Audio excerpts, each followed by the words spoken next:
I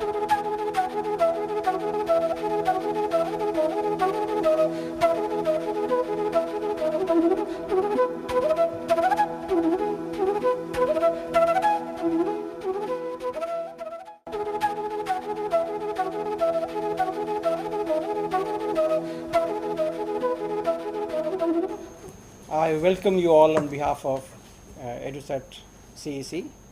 And today we have in our studio a very distinguished Indian political scientist, Professor M.P. Singh, and we have Dr. Satish Kumar Jha and Kumar Vikram.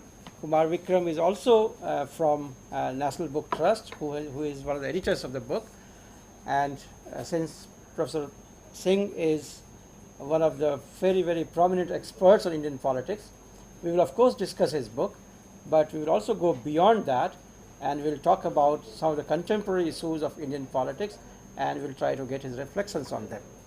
And to start with, I would request Professor M.P. Singh to give us a basic argument of the book, and then we'll move on to the questions and discussions.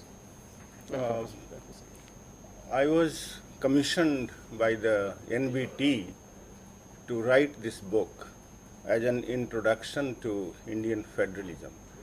I have tried to fulfill the demand of the commission, and in my own claim, I have tried to present not only a descriptive but analytical state-of-the-art introduction to Indian federalism today. And with this in view, I have discussed practically all aspects, if in an overview way, relating to Indian federalism, which means that I have discussed the federal idea. To an extent, I can also say federal theory, although it couldn't be discussed at greater length, and its adaptation in India. And in doing so, I have tried to locate the Indian federal discourse historically, mainly in contemporary, mainly in modern India, modern and contemporary India. And in doing so, I discussed the division of powers, federal division of powers between the union and the state governments. In addition, I discussed the federal structure, the structure of governments at the two levels. I also go into the local self-government, but federal theory relates only to the, at least in its original form, it relates only to the two orders of government, although there is attempt to extend federal theory to the local level, but it has happened mostly in rhetorics. In legal terms, federal theory only relates to two basic orders of governments. And besides, I have also tried to discuss the center-state relations. I have tried to discuss major ancillary aspects relating to Indian federalism. And the basic thesis of the book is growing federalization of the Indian political system. The Constitution of India is a highly centralized parliamentary federal document. It establishes the first parliamentary federal constitution and finally, hopefully, political system of that variety. The first such constitution was made in Canada in 1867, and in the third world, the first such constitution happens to be India's. And therefore, India is a very important case study in the varieties of models of federalism in the world, a variety of parliamentary federalism, and within that variety, a sub-variety of British Commonwealth Parliamentary Federation. Now, uh, you know, this kind of political system, uh, classical version of which is Canada, and India is an adaptation of that. I can go into how this argument can be sustained. Now, this model of federalism begins with a highly centralized political system in which the strong parliamentary center dominates the whole show. And India began in that fashion, particularly because of a unique structure of bureaucracy in all India services, which is a kind of civil service which is unique to India. It doesn't exist in other countries. And all India services are a unique structure of federal services that are shared between the two orders of government. It's a uniquely Indian experiment, but that introduces an element of centralism. Another element of centralism was the Congress party, the freedom movement, and the party that was produced out of that experiment, Indian National Congress, that dominated the show for at least 4 decades. So, and in addition, there were charismatic national leaders right from the time of the freedom struggle. So all these factors, produced, in addition to the constitution, all these factors produced a highly centralized parliamentary federalism. And in course of time,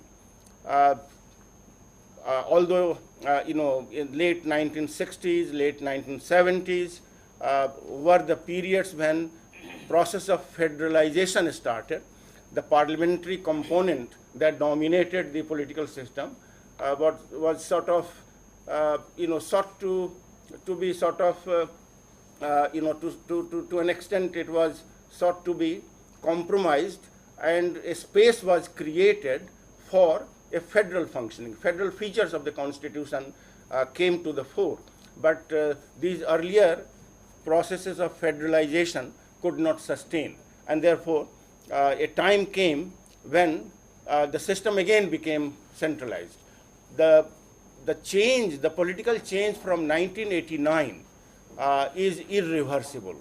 A continuously growing federalization process has taken over from that time, and India today is in a process of federalization that to an extent has gone beyond the Constitution.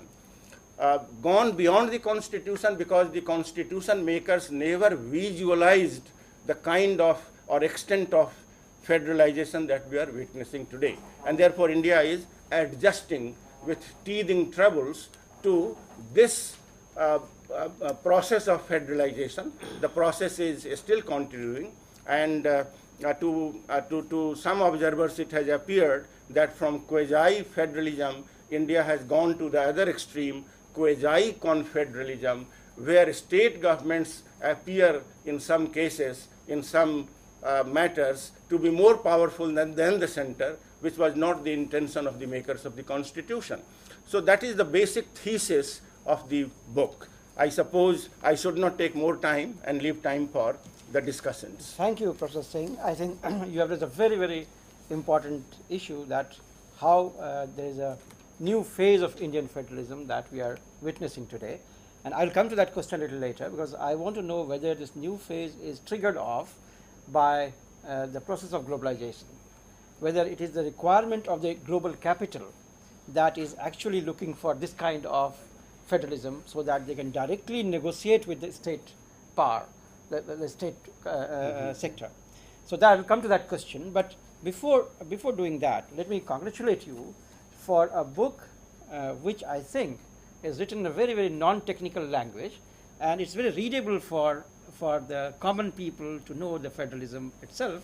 And I must congratulate Mr. Kumar also for this kind of book, because generally speaking, Indian institutions are not being properly read by common people as such. It's the political scientists who really reflect on that.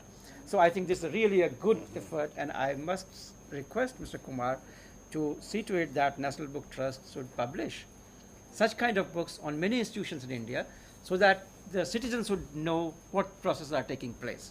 I would Yeah, just like to add here that this book has been brought out under our series called India, the Land and the People. Very nice. And this is one of the oldest series. And we have some of the fascinating books like Subhas Kashyap's Our Constitution and Our Parliament That's under right. that series. That's right. Recently, we brought out Our Political System.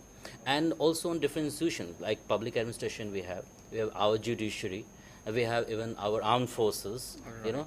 And I think it will be in the fitness of the things to mention here that we have requested Professor Singh also to prepare a book which will focus on the institution and the office of the President of India. Very nice. Yeah. Very nice. Very nice. So let me begin with Mr. Satish Kumar Jha, who is an expert on Indian politics. Dr. Jha. Thank you. In fact, it's a matter of great pleasure and privilege to comment on a book like this, which has been brought out by National Book Trust. And as you rightly said, I think that NBT deserves our compliments for not only bringing this book to all of us, but also, engaging and inviting a scholar of Professor M.P. Singh's repute to write on this. Now, coming back to the book, it's a very interesting and a very timely intervention, on an issue like federalism, which over the years, as Professor Singh has also pointed out, has acquired immense significance to understand the transformation through which the Indian politics is basically going over the years, particularly for the last 2 to 3 decades. Now, there are 2-3 important issues which we have to keep in mind while discussing a book like this. For example, Professor Singh also hinted in the beginning that how this centralizing tendencies in Indian politics have over the years, moved or have been basically, have been transformed, very silently, which people didn't observe when it was happening, but now we can of course see its implications in direction of a more federalized polity. Now, this transformation is not simply confined to the institutional setup of the Indian polity, but I think it's more visible in terms of its political implications in the society, in economy, in many spheres of life.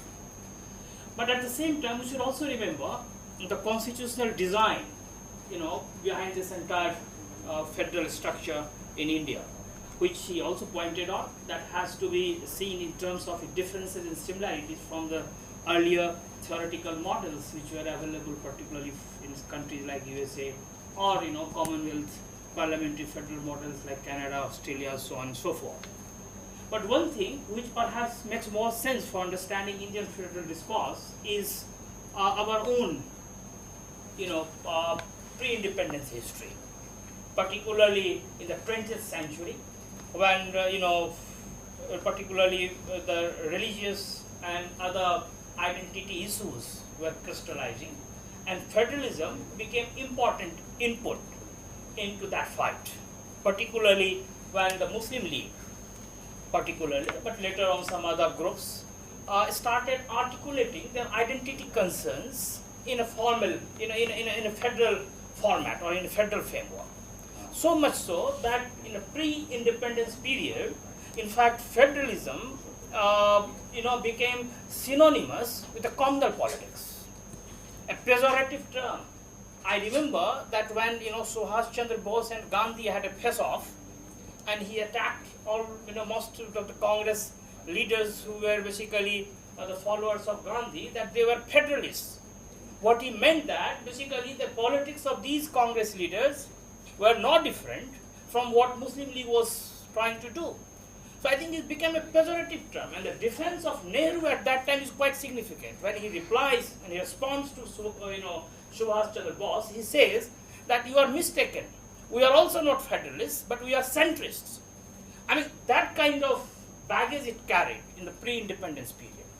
From that, we moved to a situation where after partition and independence, it became a legitimate an honorable term. And today, as in fact Professor Singh was mentioning earlier, that there is no one who can say that he is not a federalist in India.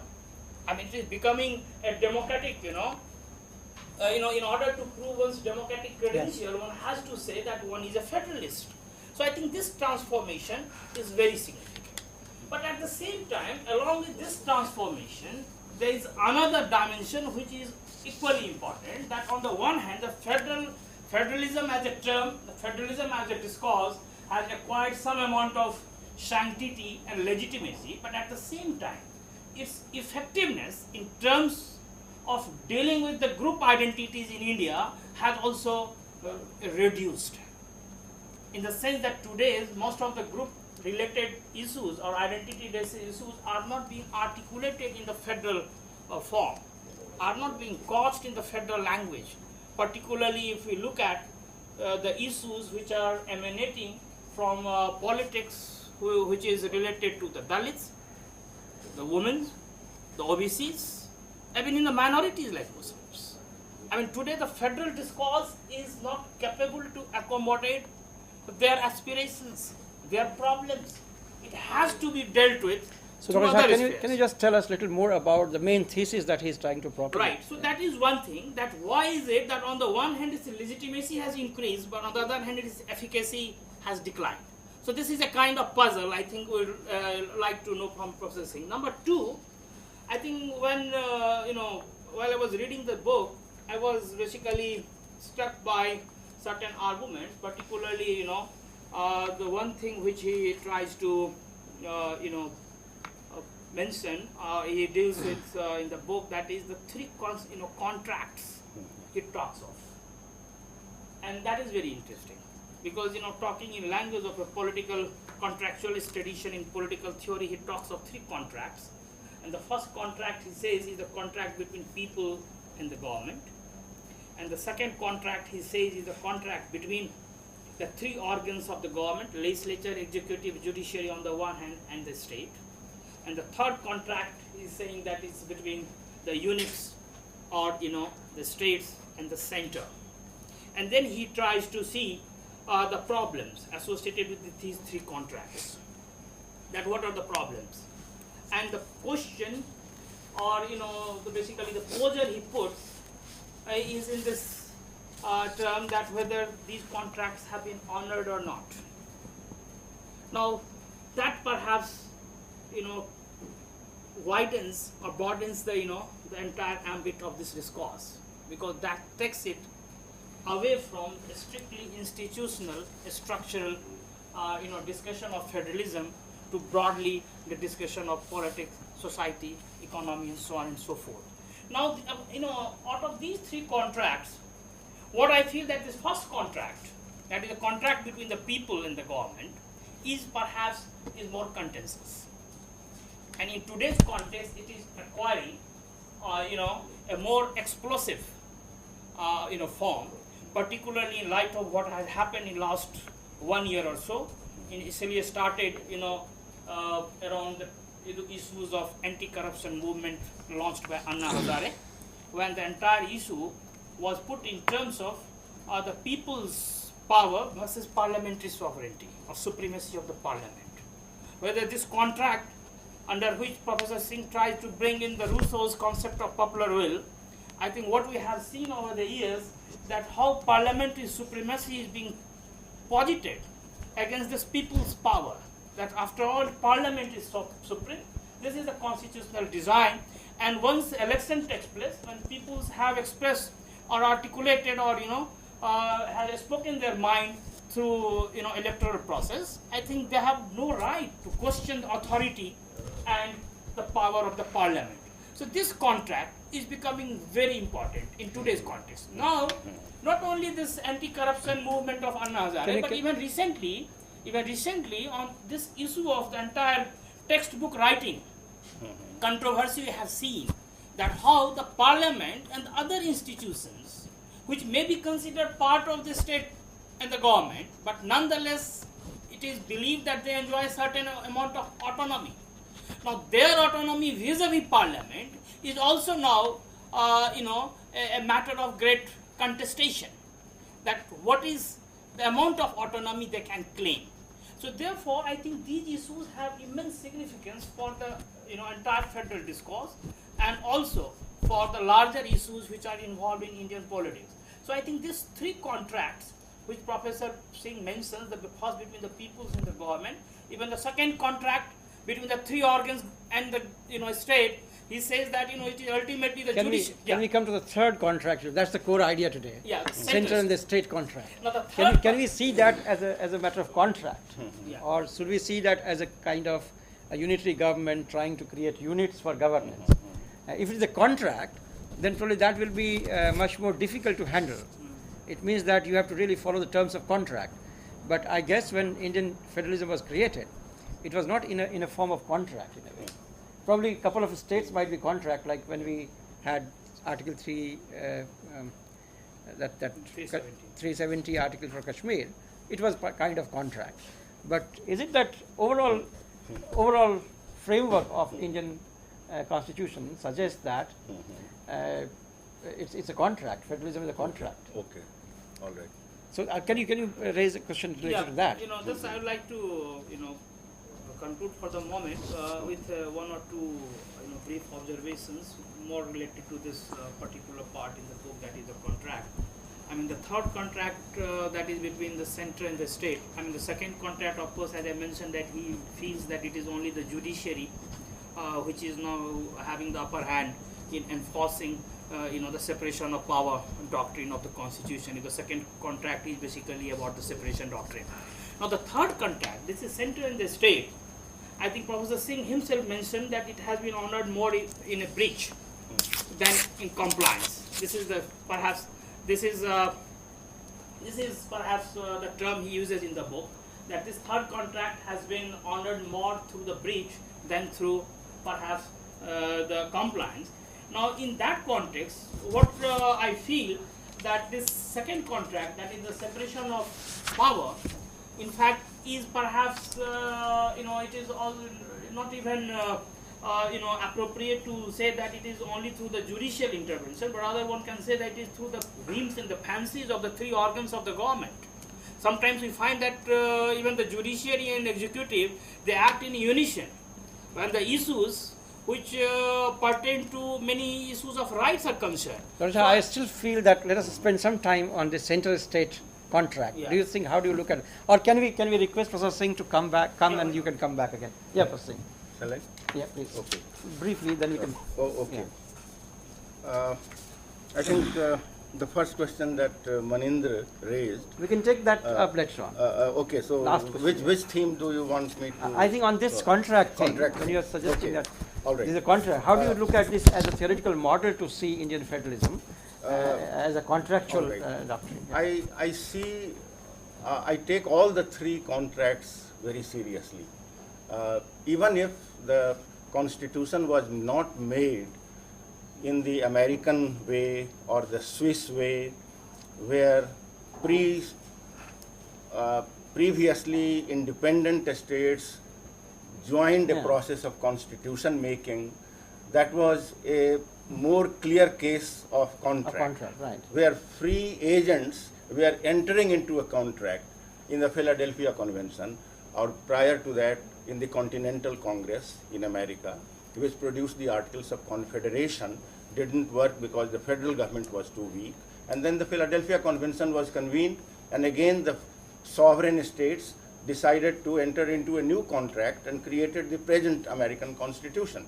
Now, in case of India, even though the process was different, in the sense a previously centralized colony was divided into federating units, and the process was through either earlier processes were led by the British Parliament and subsequently the Constituent Assembly of India, but the pretense of a free contract was maintained both by the British Parliament as well as the Constituent Assembly of India, because they entered into free discourse, in the sense that the British Independence of India Act, enacted by the British Parliament, gave freedom to some units, like for instance, in Desi Riyasats, the princely estates were free to exercise the choice.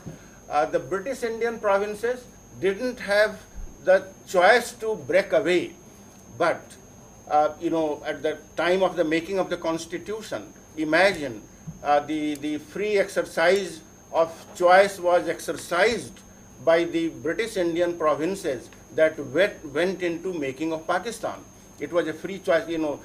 Pandit Nehru moved the objectives resolution in the Constituent Assembly of India under the Cabinet Mission Plan, which envisaged a confederal union in which the Hindu majority provinces, Muslim majority provinces, princely estates would be joining a federation, and the objectives resolution was set aside because the parts of India that made Pakistan went into making of the Pakistan, they did not join, and therefore the pretense of free exercise of will was very much there, and that free exercise of will also acquires some degree of credence because of the unsettled conditions. The whole situation was so full of turmoil, upheavals, that any part of India, even a British Indian province, Punjab or UP or Tamil Nadu, could have decided that, well, we are parting company of the Constituent Assembly, and the government of India was very weak, the British government was too weak to stay on, and therefore in the unsettled conditions, some wills were legally empowered, some wills were politically empowered because of the unsettled conditions, and therefore the whole making of the constitution I see as a contract, and particularly the question on which you want to emphasize, the third part of contract. There is, if there is time, we can go into the other two, but certainly the third part of contract, that is also very close to the heart of the Indian leadership, because the Indian leadership begins the constitution with the pretense of free choice. We, the people of India, having solemnly resolved, and so on and so forth. So, the pretense of free will of the people of India was given primacy in the opening lines of the constitution itself, and that was very close to the heart of the Indian leadership. And the Indian leadership so strongly believed in popular sovereignty that they decided to make it the frontal piece of the constitution. And therefore, the institutional artifact through power devices, through real politics of Patel and Menon, and real politics of Lord Mountbatten and the rest, they are all certainly there, but they are part of a larger complex in which the free will of the people willy-nilly acquires a great sense of meaning and a great sense of efficacy if a part of India had decided to exercise its will. Okay. I think we should move on from this point if you have something very specific. Move further, just regarding this third aspect of this contract, which you were trying to, you mentioned in your presentation. What I'd like to add here is that, of course, in fact, Professor Singh is right that all these contracts have some basis in the constitutional, design, as well as the processes which preceded it. For example, the hectic negotiations which took place between the princes and the representatives of the Constituent Assembly, and the way, in the very manner in which the cabinet mission program, plan was, promulgated. I think this is there. But what I have, discovered that all these three contracts, even if you talk in language of contract, that all three contracts over the years have, suffered certain, certain jolts. For example, the first contract. Let's talk the third first. The first contract, the people and the government has been basically, has been left to the constitutional interpretation. The second contract that is 3 organs of government has been left to judicial adjudication, and the third contract, that is center and the states, basically it depends on the balance of political forces. So there is no mechanism, number one, to enforce these contracts, and number two, all 3 of them have been left to the vagaries of the constitutional, judicial and political interpretations and the balance of forces which operate in the society. For example, as he himself has mentioned that the pre-89 period, one can say the tendencies of centralization was more prominent, and the post-89 we can say that it is a period of federalization. Now there were certain changes which took place, one can say very silently, when the balance of forces have tilted in direction of the states, okay, compared to the center. So therefore there is no constitutional political process right So what visible. what this amounts to saying that in fact it was not a contract, it was more negotiation and a kind of dynamics of negotiation depending on various kinds of forces and various kinds of situations. So to call it contract, one would then look for the terms of the contract and also somebody to enforce the terms of the contract. Maybe that is a kind of frame of thinking, but in technical language probably that would be a difficult thing to accept. You are taking Too literally. a legalistic view of the whole thing. Right. If you take the legalistic view of the whole thing, the Union of India today, Home Minister Chidambaram and Prime Minister Manmohan Singh have all the powers to stop any chief minister who is raising a voice against NCTC. They have all the powers in the constitution. Right. They have all the powers in the laws. I can cite exact provisions of the constitution and laws where they have all the powers, and yet they are not exercising it. So you are using the contract in the sense of the legal constitutional law, whereas I am using the term contract in the French sense, in the French post-structuralist sense, when every event becomes a text, every event writes a new text, and the real events in India happening today are writing a new text, and it is in that text that a new contract is taking place right before us. When the NIA, National Investigative Agency, was created, 10 years, Prime Minister, for 10 years, first 5 years Prime Minister Vajpayee, and for the next 5 years Prime Minister Manmohan Singh convened Chief Ministers' conferences to seek their permission to institute a National Investigative Agency. The Chief Ministers did not allow. Then the terror strike in Bombay took place, and the Government of India took the matter to the Lok Sabha, and the matter was decided by voice vote. And none of the chief ministers who did not allow Prime Minister Vajpayee and Manmohan Singh to establish NIA have gone to the court. They have accepted it. So you are saying, So the balance of forces, what Satish was saying, balance of forces are in the contemporary events are, producing texts and new texts, and subtexts. And they are acquiring new meanings. in that broad sense we can talk about. So I invite Dr. Kumar to raise his issues. Since I have been so closely associated with the book, so I think it wouldn't be proper to give my opinion, because now it is in the public domain. I would rather touch upon the issues that we are trying to discuss and which a book also takes up. And as Professor Singh just has said, constitution is time and again it has been saying, it's not a lawyer's manual. It is the expression of the will of the people by certain individuals who were acting as representative of the people. I would like to problematize a bit the discussion which is taking place, and I would like to refer to 3 sources that I have brought here just to approach these issues.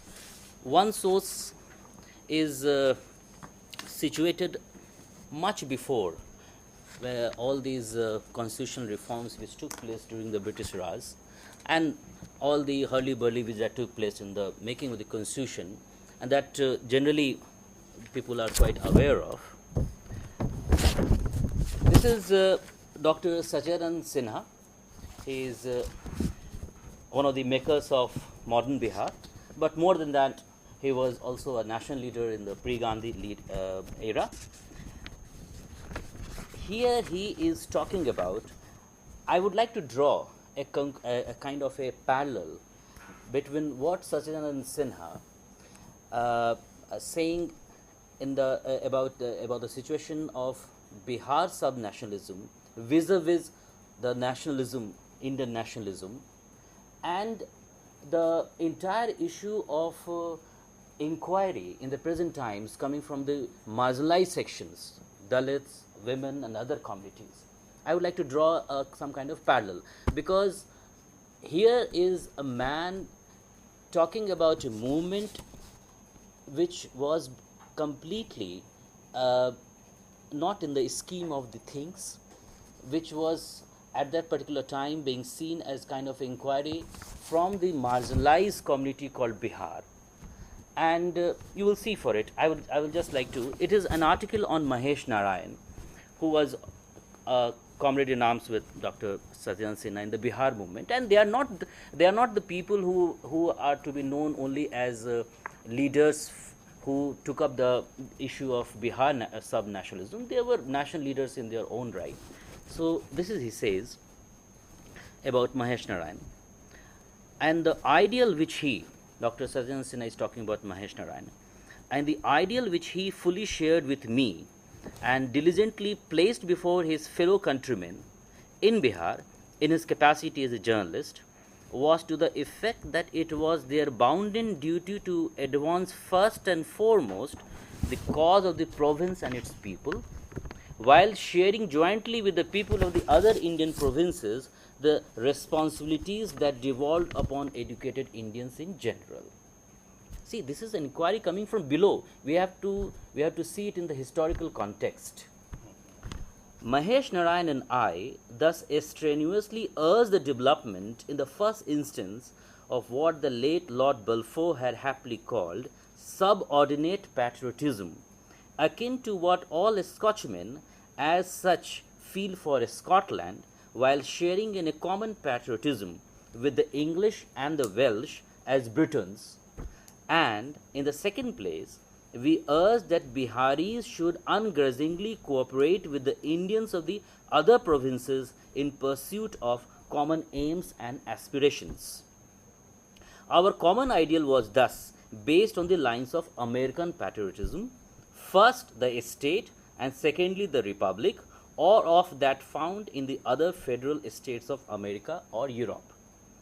The United States of America, though one political administration for some purposes, is nevertheless divided into 50 separate states, each with its own laws and special systems, and yet they are one political unit and perhaps the most advanced type of democracy. So what is the main argument that you bring out from The this? main argument that I am trying to say in the context of what he is saying, I'm interested in knowing from Professor Singh. You talked about that there was over-centralization at the time of independence and the way our federal structure started. And now we have come down to a state in which there are inquiries from the marginal sections of the country who are questioning, and you have used the word quasi-federalism and all such terms. So do you think that there always was this kind of a you can say a native expectation from the independence that was coming, that it would make serious attempt to strike a balance between the aspirations of the local aspirations and the aspirations that would devolve from the national scene. Yeah, so I think this is an interesting point where this actually supports the point that you made earlier about the contract. It seems that there was a feeling from below, and the reading that he was doing suggests that actually there was a feeling from below that even if we are becoming part of the union, we have to really think ourselves as a unit and have to preserve our identity. Yeah. And we have to really And serve province first. exactly province first, and simultaneously we have to serve the two. So that supports And your nativism, point. Yeah, that's nativism. right. And But what would be your- I would the last two lines are very, very important because this was precisely our ideal, but it was unfortunately not at all appreciated in Bengal, Okay. then the predominant partner in then lower provinces, as its practical effect was the setting of the now well-known cry of Bihar for the Biharis. Number one. Okay. Number two, and when I said that the inquiry from Dalit and all, because see the pain, it goes to the extent, here it is a recorded thing, Dr. Sajanand Sinha, the interim president of Constitution Assembly, he is saying, in some provinces too, this ideal was regarded by some as anti-national. But such a view was not at all well-founded. Now, we need to look at in the historical perspective about what the intellectuals of the height of Dr. Sajanand Sinha and others who had their exposure to the Western liberal education, what kind of vision they were trying to have for an independent India, because these are the people who were also grounded in the social realities. That's very interesting. That's a very interesting point. I think I'm sure that Sajanand Sinha's view really can be counted as if it is an articulation of the feelings of the people in a particular state, and he is very sharp on that. That there's a feeling of belonging to a particular space, and within the federal structure, that space should not lose its autonomy. So it seems to be very interesting that the point you are making, that there is a feeling that there is a contract taking place. May not be in a legal and it sense. is not new. The feeling of provincialism, nativism, the feeling of sons of the soil. These are quite old. They're quite old and natural.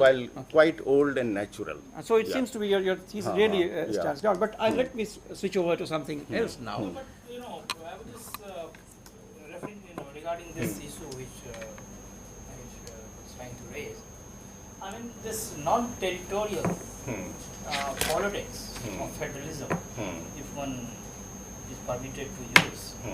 A non-territorial, I mean that the kind of disjunction which we are witnessing today between identities and the territory which are materializing in India.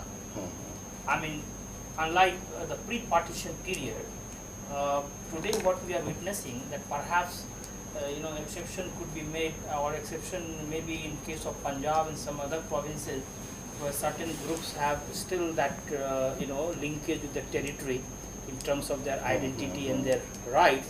But all other groups which are in circulation, this is a new phenomenon, or who are restive today in society, they are territorialist. Their issues are being articulated in a framework which is basically non-territorial. Actually, there are two kinds of situations we are facing. One is territorial dimension of it, for which federalism is the answer. The other is non-territorial ethnic identities, which may not be strongly rooted in a territory, spread all across the board, floating, moving, and for them we have a different kind of theory to deal with them, multiculturalism. Multiculturalism is more applicable to that kind of situation you are referring to. And federalism is a precise answer to territory, where either a pure sense of territorial identity is there, or a mixed sense of territorial identity and ethnic identity. In that particular case of Bihar, territory and ethnic identity of Bihari and territory, both are coinciding, both are sort of intermixed. But there may be some ethnic identities that are not territorially rooted. For instance, Muslims outside of Jammu and Kashmir, they are all across the board, and therefore their identity is non-territorial kind of, and their answer is enforcement of fundamental rights in a parliamentary mode, for all Indians, every Indian national, and the answer is multiculturalism. But federalism is also needed, where territory is the basic defining characteristic. But here the puzzle is that, in fact, I agree with you that multiculturalism may be, answer to this non-territorial dimensions of the group identities and rights which are emerging. But the problem is that multiculturalism. If we basically talk of multiculturalism, then its institutional resolution one can see in terms of multi-federalism, not in the broadly center state kind of thing. No, then it would be What we federalism of discussing. various kinds. Multi-level federalism. Right, multi-level federalism. Okay. Now, that creates a kind of tension between the multi-level federalism and the traditional federalism. I mean, the regions, I think you have also mentioned in the book that the states in India, they are very cohesive and articulate and very forthright when they fight the center in terms of asking for devolution of power and their rights. But when it comes to the devolution of the same power below them, that is the grassroots. Yeah, that's That true. is the problem. That is where they develop cold feet. That is where multi-federalism is a long pipe dream for India, at least. The kind of multi-level federalism that could answer the kind of problem you are raising is the Swiss model of federalism, where the federal, cantonal and local political systems, local units are equally powerful, not only in terms of powers but also in terms of resources. In Switzerland, the local communities exactly share 1/3 of national revenue. 1/3 federal government, 1/3 cantonal governments, 1/3 community governments, local governments. So this and they have all the direct democratic powers at all the levels. So the Swiss model of multi-federalism is not. I don't see it happening in India. Right, that brings us to something very interesting, and there's two interesting issues that I would like you people to raise some questions. One is the Panchayati Raj. So do you think Panchayati Raj is conceptualized as if it is a multi-layered federalism kind of thing? So far it is much of rhetorics. It has not really become a reality, because the power devolved so far, or power decentralized so far, has gone to the state level, and at the state level the state government or the dominant community exercises the power in such a way that minorities are suppressed to an extent where minorities had to flee from Jammu and Kashmir. Kashmiri Pandits had to flee from the valley. Punjabi Hindus had to flee from Punjab in the 80s, in the 90s. Kashmiri Pandits had to flee. So federalism, the power, if the power goes to the state level, and the state level, the dominant political community monopolizes power, minorities have no relief, even from the federal solution. So federal solution also demands a layer of parliamentarization of powers, or National Human Rights Commission, which is for the whole nation, minorities commissions all over the country, through judicial empowerment, judicial intervention, empowerment of the civil society, and in Western countries, because the civil society and market institutions are also powerful, when political power is monopolized and political power is abused, civil society and market institutions come to the rescue. That rescue is not available to us yet. But I think there's a new interesting. Let me. I think there's a new dimension emerging. It is less that of culture now, and what seems to be emerging is the whole struggle for the natural resources. And this is where I think the Panchayati Raj is very important. That who controls the natural resources, center or the state or the panchayat?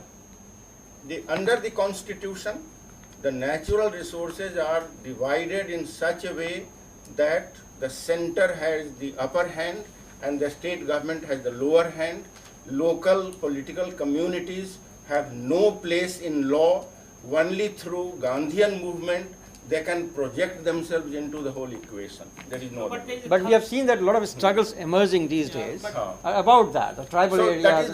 That is the way through which they can make their presence felt. But there is a third dimension. Please. There is a third dimension, this multi-level federalism and what Maninder was trying to raise.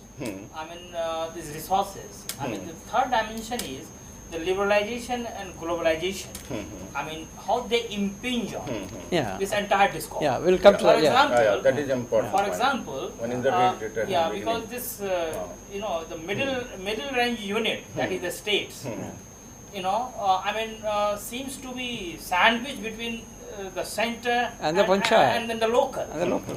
right? And here, when we hear sometimes in the social science discourse this conspiratorial theory in circulation, that it is the basically a strategy of the global capital to decimate sovereignty both at the center and the regional level and directly negotiate with the local.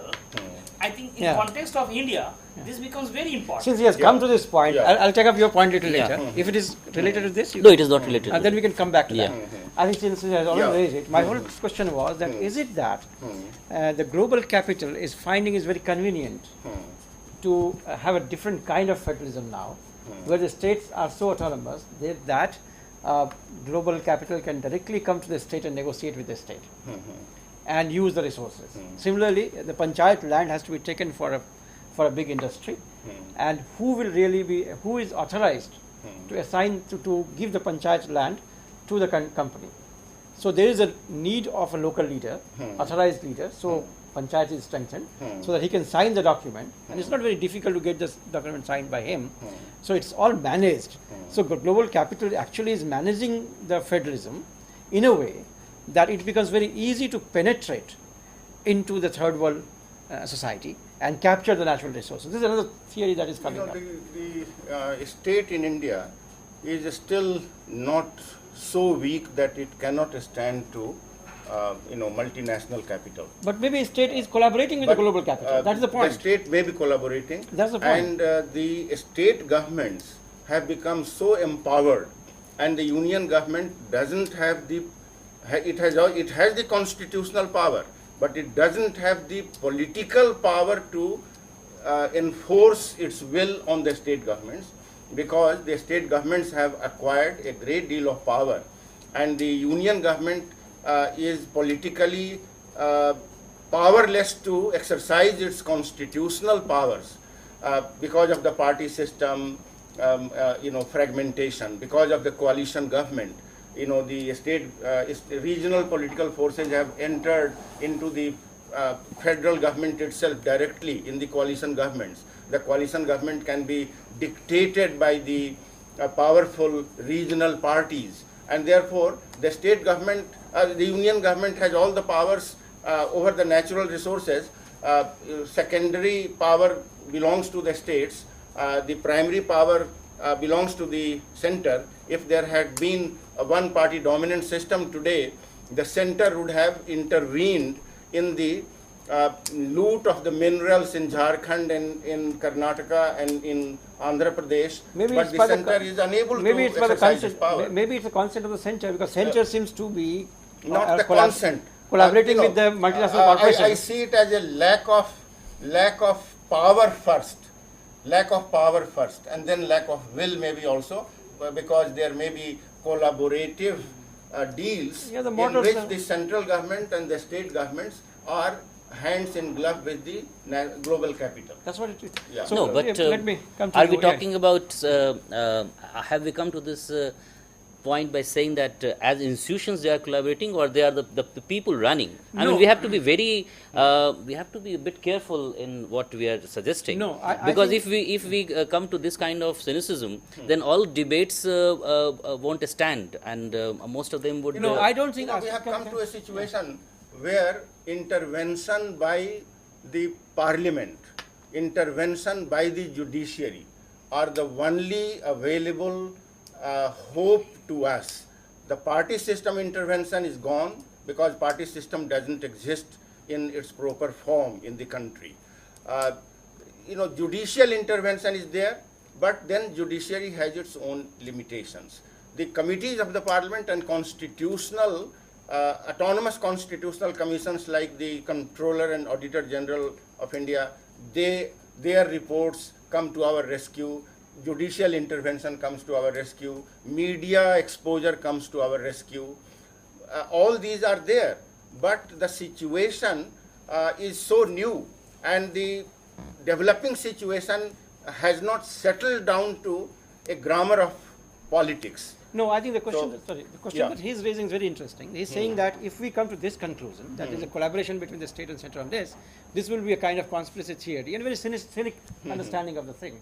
But Maybe it's nihilistic almost. Nihilistic also, but it seems that if it is not that kind of collaboration, but since the central government is using or adopting a policy which privileges multinational corporations, so in the loot of the resources in the state, central government doesn't take a position. It takes a position very strong. The Prime Minister takes a very strong position on the nuclear issue. But it doesn't take a similar strong position when the loot in Jharkhand is taking place. See, I would like to, now the Because, question which I was trying to raise. There the Prime Minister's intervention is effective because most of the parties that bail him out are not interested in foreign policy. That is the reason where See, he is effective. In this matter, Yeah. all the state level politicians and national level politicians are directly interested in the whole process, and therefore the Prime Minister becomes completely powerless. That's very surprising, but we will come to And this. there may be I, lack of I will, want to lack of underline, ability. I He want to has underline another two question things. too, yeah. I want to underline two things. Going back to the question where that terms like territorial and non-territorial identity, I think this is a bit patronizing, and it is taking a top view of the things, because if we have already discussed the situation where a centrist federal system was not considered good enough for all communities. That particular mindset which gave us the centrist system, that from that particular mindset we are trying to view the aspirations of the different communities and trying to we are not localizing them. We are running short of time, so we are very, not, very sharp we are not looking to it from the previous centrist view. We are looking to a newly Heteroized. constructed there is a need for construction of a new center where there was a time when So we had gone to the other extreme. We are running short of time. Other extreme. Today we have gone to the federalist extreme, Yes, which yes. is again undesirable. So very quick, we have just 2 minutes left. That is very sharp question, one line. Yeah. Just a quick observation.